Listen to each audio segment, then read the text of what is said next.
Halo semuanya, selamat datang di Manajemen Bijak.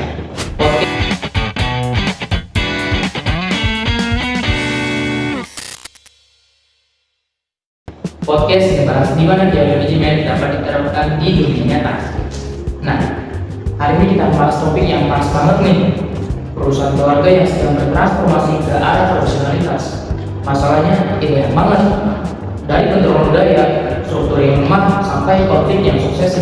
Nah, tapi sebelum masuk ke pembahasannya, kita sama-sama dulu ya dari sini. Bintang tamu saya yang sangat keren nih. Ada Bapak Ekstensi di sini. Sehat. Ya, Gimana nih kabarnya? alhamdulillah baik. Baik. Bagaimana kabar? Alhamdulillah. Baik. Alhamdulillah saya di sini. Dan sendiri. Oh, nggak sendirian? Ya, saya ditemani sama salah satu bujana. Salah satu teknik berarti ada lebih dari satu. Dua nih, dua. Nanti saya dua. Pasti istri yang kan? Ya, pasti satu. Istri. Kedua siapa nih? Oh, anak saya. Ada satu. Ya, ada dua. Oh, tiga berarti. Ya, tiga jadi Gimana? Oh, untuk istri di sana. Oh, situ. Ya, di kelompok perempuannya. Oh, Perempuannya. baik. Kalau anak di sini yang laki-laki itu, anak itu kita dipisah. Oh iya benar. Nanti sama-sama paham. Nah, ya benar. Karena di sini untuk podcast ini buat nonton yang ada di sana dan kita di sini untuk Ya, menonton. Dan anda gimana kabarnya? Alhamdulillah, saya Alhamdulillah baik makasih. makasih ya saya sudah diundang. Ya, sama-sama. Terima kasih kembali juga. Anda datang ke sini suatu kehormatan kita. Perjalanan anda gimana dari rumah ke sini? Ya, lumayan lah mas. Lumayan jauh. Iya. Salah dari dia juga. Iya, Jauh saya di sini. iya, selamat. Juga saya mengenal. Dan anda gimana? Alhamdulillah saya baik. Oh ya, baik. Dan anda kan katanya masih melanjutkan pendidikan di S2 ya? Iya, Mas, baru aja kemarin, baru ini alhamdulillah sudah wisuda. Oh, sudah wisuda ya? Oh, Tiga rencana di mana? Belum sih, kemarin itu kan cuma dilanjutkan S2-nya. Anda ngambil jurusan apa? Saya ngambil manajemen perilaku. Oh, ya, bukan bagus. Nanti dulu lah mungkin S3-nya. Boleh tidak dulu. Ya, memang. Dan anda gimana caranya? Alhamdulillah, positif. Oh, baik. Katanya anda kerja di suatu perusahaan ya? Iya, kerja dari perusahaan ada Oh iya. Memang gimana ya kalau di Kabupaten Tabalong, Tanjung. Di Tanjung. Iya, kan itu ada itu masuk perusahaan paling besar. baru banget. Nah, oke mantap untuk perkenalan dan ternyata kita tamu saya juga sangat pendidikan tinggi dan berkualitas semua ya perkenalan. Oke, sekarang kita masuk ke pembahasan yang pertama. Investor mau berpersonalisasi, tapi keluarganya berdiri pegang teguh tradisi itu. Saya mau melihat pandangan dari sang ahli investor. Oh, jadi ini menurut saya nih ya, profesor itu ya itu salah paham itu harus. Kenapa? Tradisi bagus ya, tapi semua keputusan itu kalau pakai perasaan keluarga, jadi perusahaan itu nggak akan efisien jadinya. Jadi kalau kita mau sebuah keputusan yang sampai ada masalah yang lain masuk, harus fokus satu-satu aja. Contoh aja karena nggak boleh nggak boleh masukkan pribadi. Ya, nggak boleh juga gini, Pak. Nggak boleh masalah yang lain masuk ke pribadi kayak perusahaan ini. Iya. Ya, perusahaan pasti ada ya semacam kayak itu. Iya benar banget. Jadi ya, menurut saya ya nggak boleh gitu. Nggak boleh. Iya boleh. Ya nggak boleh, karena standar di perusahaan itu ada tiga: standar kerja, sistem, dan pendidikan ini. Oh benar banget. Tapi kan jangan lupa manusia bukan robot. Kadang justru tradisi bikin karyawan loyal, merasa punya ikatan emosional dan perusahaan. Keduanya bisa digabung kok. Kita ukur dulu efek budayanya dalam data apakah produktif, turun atau naik. Saat tradisi dipertahankan, kalau ditanya dibilang tradisi, malah membantu kinerja. Jadi di rumah harus ada data-data yang masuk. Iya, jangan ikut dulu. Setuju sih, semuanya itu tergantung tentang perusahaan. Kalau perusahaan itu masih kecil, budaya keluarga itu bisa jadi kekuatan di dalam perusahaan tersebut. Tapi dengan adanya keluarga, kekuatan keluarga itu perlu sistem profesional yang kuat. Jadi ini harus ada dalam keluarga. Harus, jadi itu bisa kekuatan kalau perusahaan kita masih kecil. Oh, benar. Saya setuju dengan itu. Jadi intinya ya tradisi boleh dijaga, tapi harus disesuaikan dengan sistem yang modern gitu ya. Ya, Kita akan masuk pembahasannya kedua. Masalah yang kedua itu struktur organisasi dan pengambilan keputusannya. Jelas nih, kadang keputusan cuma diambil karena ini belum gitu katanya. Menurut saya prinsip unity of government dan struktur hierarki yang jelas wajib. Gimana tuh? Saya mau pandangan dulu dari Anda. Nah, jadi menurut saya itu benar sekali, setuju saya. Karena apa? Tanpa pembagian tugas dan tugas, waktunya kan banyak terbuang. Jadi bahasanya itu rugi dong. Nah, semua itu harus tahu siapa atasannya, siapa bawahannya. Jadi sekiranya biar apa ya? Biar ada strukturnya gitu. Nah, masa mereka nggak tahu siapa atasannya gitu.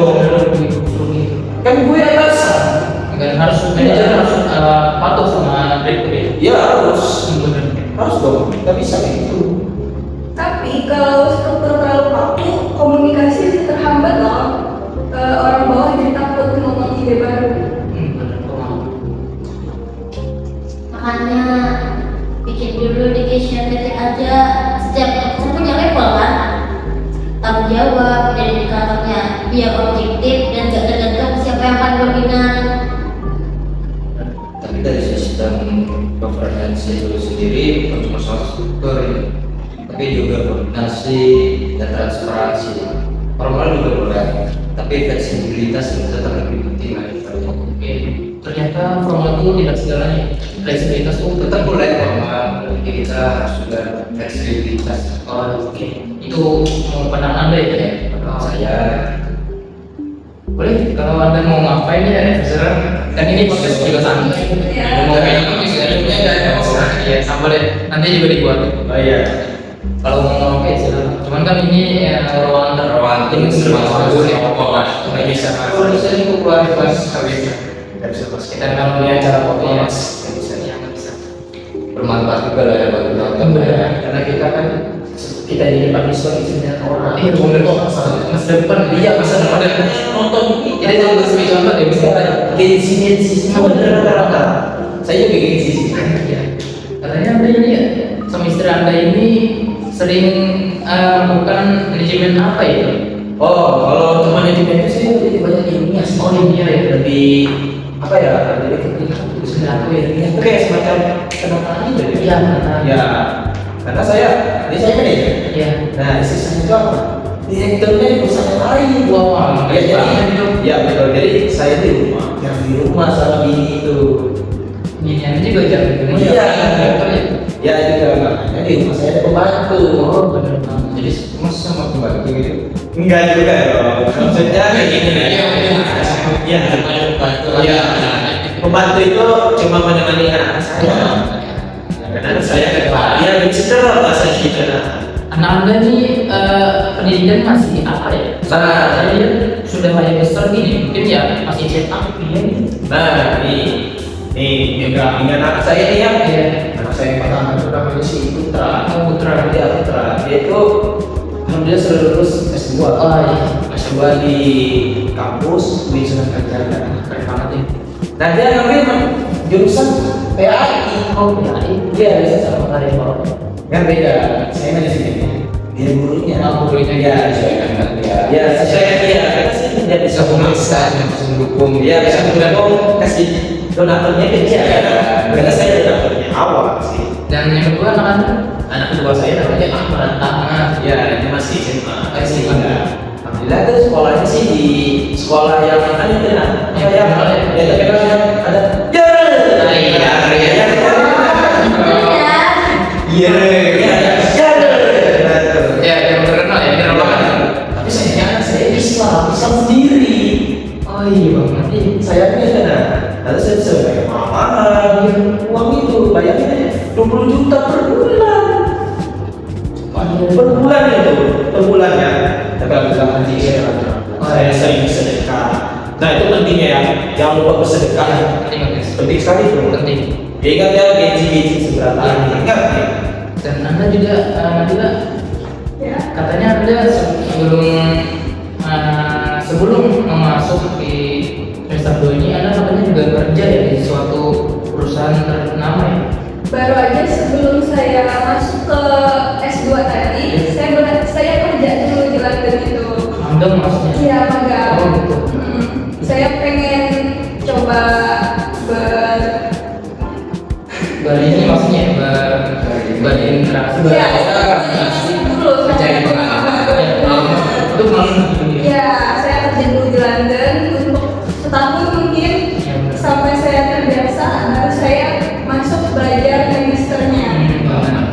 Anda bagian dari siapa kerja? Saya di sana lumayan, saya jadi sekretaris.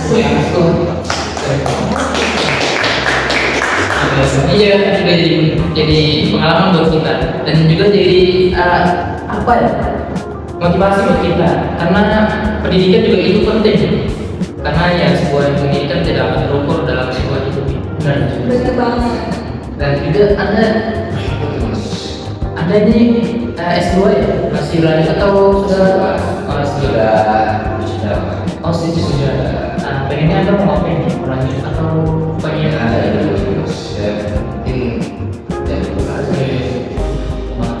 kerja di mana kalau kita? Oh itu lagi seperti PT Jarum Ya bisa. Makin dari divisi apa? Ini saya itu bagian dari mungkin dari data ya, seperti Anda dari divisi spesialis angkatan data. Iya, Ya, benar. Oh jadi Anda ada kaitannya ya? Iya. Jadi bisa nih. Bisa. Tapi kan mereka kan tergantung selera mereka. Iya, Bisa di mana ya? Ya benar sih. Bisa sih tempat saya di Palma bisa lah. Boleh dong. Ya, saya langsung bisa juga di Palma. Saya ada 3 film perusahaan di Kalimantan itu. Palma, Cideko, sama Petrosi. 3. Nama itu ya? Iya, nama dong pasti. Pasti. Oh, pemegangnya saya. Oke, Anda ya? Iya, pemegangnya. Alhamdulillah. Tapi saya sering bersedekah. Nah, lihat aja konten saya ya di Instagram, YouTube, maupun TikTok yang ada aja sekarang. Di link ada di. Iya, di link ada di link ya. Dan Anda juga katanya masih belajar S2 atau apa? Ini saya masih menjadi S2. S2 ya. Ini katanya Anda juga masih kuliah juga masih magang ya? Iya, masih magang. Jadi kalau saya mau di waktu itu sulit sekali. Iya benar. Saya paginya kan magang, itu masuk ke kantor. Iya benar. Kan saya sebagai manajer itu kan capek kan, jadi semua. Harusnya manajer bisa ngatur waktu, cuma kan kita nggak bisa. Dan sebagai manajer itu kan bisa manajer waktu Iya, juga, harusnya. kan? Masa nggak bisa ya udah jadi manajer? Iya. Ya, sekarang Rugi sih. S2 sih. Tapi gua apa sih? Kan kita juga manusia nggak bisa harus ini. Nggak ada yang sempurna. Ya benar banget. Nah, semua itu perlu belajar ya. Karena manusia itu perlu belajar. Karena kalau kita nggak ada ilmu, kayak apa kita nggak bisa? Orang lain bisa, masa kita nggak bisa? Ya benar aja. Betul banget beneran. Betul sekali. Benar banget nih kata potensi. Iya. Kata saya, ya gitu aja. Ya. Nah, kan lagi kok ini. Langsung saja kita masuk ke pembahasan yang ketiga. Masalah yang ketiga nih, karyawan lama mengolah sistem dan teknologi baru. Karena apa ya soalnya pandangan ini? Saya mau pandangan dulu dari bapaknya sih. Saya ada terus ini. Iya. Jelas. Nah, jelas. Mereka tuh harus dilatih ulang. Maksudnya dilatih ulang itu apa? Yaitu magang. Iya benar. Karena kalau kita nggak magang atau belajar, kayak bisa belajar ilmu kayak mencet tombol, Bener. membawa kendaraan, bagaimana itu ya susah. Iya, harus pengalaman. Ya ini kan pengalaman dulu. Pengalaman saya magang. Ya, cocoknya sekolahnya di SMK. Bener banget, bener. Ya, habis itu kalau mereka sudah dapat itu ilmu mereka semua itu magang tadi misalkan. Nah, mereka akan dapat masuk iya, dapat pengalaman, relasi dan gaji. Iya. Karena masih muda juga, ini yang nonton ya masih muda, emas semua ya. Karena juga masih aktifnya, masih muda. Iya. Gak juga emas juga, mbaknya juga bisa. Bisa banyak. Oh, yang emasnya aja. Kalau bisa, itu bisa. Saya nganggur. Iya bisa masuk pusat saja tidak, saya kan tidak. Jadi tidak memandang usia ataupun Nggak pandang saya, nggak pandang mau yang tua, udah nggak pandang, yang penting pengalaman satu. pengalaman itu kan ya. Iya pasti ya. Tapi mohon maaf saya menyampaikan, orang itu gak cuma butuh perintah, mereka juga butuh rasa aman dan dihargai. Kalau perubahan yang dilakukan tanpa komunikasi yang baik, wajar mereka menolak. Setuju sih. Aku juga setuju. Kita bisa ukur tingkat presentasi lewat survei data kemampuan. Kalau hasilnya rendah, berarti pendekatannya berubah belum efektif. Kalau hasilnya itu rendah kan udah efektif. Kalau hasilnya tinggi kan sudah efektif. Jelas. Intinya terukur dari survei. Iya. Nah, di teori kontingensi ini nggak ada satu cara pun yang bisa pasti berhasil, mas. Setiap organisasi itu yang punya ritme dan kesiapan pasti yang berbeda-beda. Setiap perusahaan nggak semuanya sama kan kesiapannya, mungkin koordinasinya gimana. Jadi kalau bisa ubah sistemnya itu sambil baca situasi lah. Gimana tempatnya ini dan yang dilakukan karya usaha gimana itu kita harus lihat kondisi dan situasinya di mas. Jadi maksudnya ini ubah sistem dan membaca situasi ya. Situasi. Keren sih. Karena suatu perusahaan tidak memandang apa lah, jadi harus situasi kita kasih terus. Kita lihat dulu gimana. Ya, benar. Jadi kuncinya teman-teman, perubahan itu bukan dipaksakan, tapi di komunikasi benar ya. Ya benar sekali.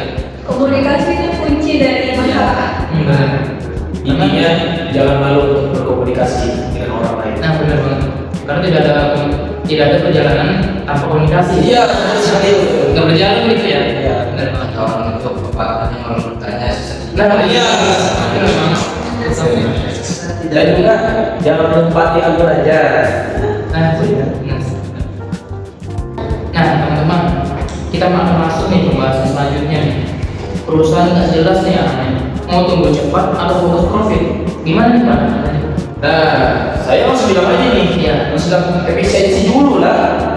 Jangan ekspansi kalau tumbuh cepat atau fokus profit. Benar. Ya, jadi ya intinya yang tadi saya sampaikan. Ya. Tapi terlalu fokus efisiensi bisa bikin orang yang menarang. Kita butuh visi yang menginspirasi. Moto ya Mas? Benar. Menggunakan value card, kita ukur strategi dari sisi keuangan dulu. Benar. Pelanggan, proses, internal, dan pembelajaran. Biar jelas dari situ sisi mananya arahnya kemana. Kalau kan keuangan itu keluarnya kemana, diberikan kemana, hasilnya mana, harus ada kan? Yang sekarang pengeluaran uang itu. Iya, Dan juga jelas. masukan juga jelas. Iya, harus jelas kan? Benar. strategi muncul juga karena sistem yang nggak efektif mas. Ya, gimana? Jadi setiap perusahaan itu harus rutin melakukan evaluasi ya, memang sudah ada strategi yang sesuai dengan kondisi pasar yang ada. Jadi intinya maksudnya ini harus evaluasi dulu ya. Harus evaluasi rutin, soalnya kita kan nggak tahu kondisinya gimana. Iya benar. Kalau kita kan harus lihat dulu situasinya ini gimana nih, apa yang salah atau ada yang nomor dua. Jadi kita harus evaluasi itu semua dulu mas. Iya benar. Karena tadi katanya Anda kita nggak sembarangan bisa pengeluaran uang ya. Harus evaluasi dulu. Evaluasi. Iya benar. Lalu evaluasi. Dan juga jadi teman-teman harus ada keseimbangan antara efisiensi ya Iya. dan visi juga dan juga adaptasi ya. Iya. Adaptasi. Saya setuju banget. Setuju banget. Kita juga setuju banget. Lanjut. Nah kita akan masuk nih pembahasan yang terakhir. Terakhir aja ya. Ya terakhir. Ya terakhir ya Mas. Terasa. Mau masih lama nih mas. Masih ya. Tapi penonton kita lama gitu kita ya. Lama ya. Kita lama gimana mas? Bagaimana? Iya nanti kasihan penonton. Oh iya nasi. Kita senang aja mereka lama. Mereka. Kalau itu juga seneng Anda datang sini ya. Tapi pas saya ada di sini kan mas nih. Iya dapat cepat. Habis ini ada kan? Ya tadi urusan tadi urusan. Iya saya. Ada titik nggak mas? Ya gini. Terus kalau istri saya juga meeting. Tapi ini benar. Ya, tapi saya juga sebagai terhormat bisa Anda datang sini ya. Alhamdulillah saya menyempatkan diri. Terima kasih Untuk meeting. Iya. Suka nih motivasinya lah. Nah juga sebagai teman juga ini motivasi buat kita semua. Kan belajar Indonesia ya. Enggak buat kita aja gitu kan. Iya, Mereka juga. ada juga. Ya benar lanjut. Ya, terima kasih. Dan kita akan masuk nih pembahasan yang terakhir. Generasi generasi sebelum siap memimpin perusahaan teknologi. Gimana nih kayaknya? Nah, jadi itu latih mereka lewat apa? Lewat kerja nyata. Disiplin atau efisiensi dulu jangan langsung dikasih jabatan tinggi. Kita Ya lebih banyak kita dulu atau jangan lelai. ya lain Iya, bisa menjadi lelai. yang benar banget sih. Tapi juga beri mereka ruang buat bereksperimen. Kalau terus dikontrol generasi lama mereka nggak akan tumbuh. Bisa dibuat mentoring program KPI. Jadi kan kita menilai seseorang itu bukan dari usianya, tapi dari hasil kinerjanya. Bagaimana kinerja bagus atau tidak? Jadi bagaimana usia? Ya, percuma kalau usianya lebih tua tapi kalau kerjanya lebih sedikit, kita kan harus lihat kinerjanya. Itu sebaliknya kalau usia muda pengalamannya. Iya bagus, Nah, bisa kita terima kan? Bisa. Dan kinerjanya memajukan anak perusahaan kita. ya benar itu. Kadang juga perusahaan perlu transisi generasi lama dan baru. Memimpin bersama dulu biar ada transfer pengalaman. Saling transfer pengalaman antara yang lama dan yang baru. Iya benar. Saling Baik apa ibaratnya saling bagi informasi ya. cuma satu orang aja nih yang memimpin nih yang udah masa yang dibawa dari pengalaman jadi belajar lah. Ya harus ada otak organisasi. Harus ada pasti. Jadi supaya bisa memimpin ke depannya orang yang baru ini. Iya benar banget. Udah start di situ aja gitu. Iya. Jadi gitu. Supaya ada perubahan ke depannya kan. Progresnya. Progresnya harus dibimbing lah gitu. Jadi generasi lama nih harus mampu memimpin yang sekarang. Iya. Saya setuju banget. Jadi panutan buat yang baru-baru Ya, kan. betul sekali. Dan juga yang orang lama nih jangan Semena-mena kan. Jangan kayak memabukkan kayak video-video gitu kan. Orang juga. Karena lo harus menjadikan yang bagus kan. Iya. Perusahaan. betul sekali saudara. Nah, ini katanya yang sukses itu bukan cuma ganti orang ya. Sukses itu bukan cuma ganti orang, dan juga tapi ganti cara berpikir Ya, berpikir. Ya benar. Benar sih. Saya juga setuju. Nah, kita juga masuk nih sesi terakhir untuk Terasa ya? Nggak kerasa ya. Udah. Ya, terasa ya. Kalau ini ya. Iya. Dan Nah, maksudnya jadi pegang ini apa aja. Dan ya, Rehan nih menekankan efisiensi dan kedisiplinan. Nah, Ya betul. dan saya juga fokus pada struktur dan koordinasi. Dan Nabila nih menyoroti pentingnya sisi manusia ya, Benar. organisasinya. Iya. Dan Anda percaya pada kekuatan data. Iya, kayak kita harus buat data itu jelas dan kuat supaya kita gak ragu kan. Iya, benar. Melaporkan ke atasan kita. Ya, Tapi dengan ini ya sikat pada jelas. Iya, benar. Dan terakhir nih, apa yang kita untuk selalu adaptif dan sesuai konteks. Sekarang kita tuh harus adaptasi setiap situasi, harus berpikir lebih depan banget. Harus kritis ya. Intinya nggak ada satu resep yang berhasil buat semua organisasi. Nah juga intinya itu nggak ada intinya terus belajar dan perbaiki sistem kerja setiap hari. Dan selalu siap juga menyesuaikan diri dengan perubahan lingkungan yang ada. Ya. Jangan diri kita menyesuaikan lingkungan. Menyesuaikan lingkungan sih. Ya situasi lah. Iya. Terima kasih para tamu-tamu saya. Terima kasih. Terbatas ya waktu ya, padahal Aku juga sibuk ya. senang bisa Terima kasih. senang banget sih, senang banget. Saya juga senang banget sih bisa dihadir. Selain buat penonton buat kita juga. Ini terima kasih pada penonton sih ya. Semua ya. Terima kasih banyak. Terima kasih. Semoga dengan materi yang kita sampaikan ini semoga bermanfaat bagi mereka ya. Ya lebih banyak juga sih Iya. tapi lebih banyak ke diri kita sendiri. Ya, ke kita kan. Evaluasi kan. Evaluasi juga. Sama saya juga kayak tadi. Ya, betul sekali. baru. Nah, terasa ya sudah lama dan dilakukan ini secara singkat ya terus kita ini. Iya sih. Iya kan ya sudah lama. Dah, teman-teman, terima kasih sudah mendengar podcast kita hari ini. Terakhir, ini juga bicara selamat tinggal dan salam sampai.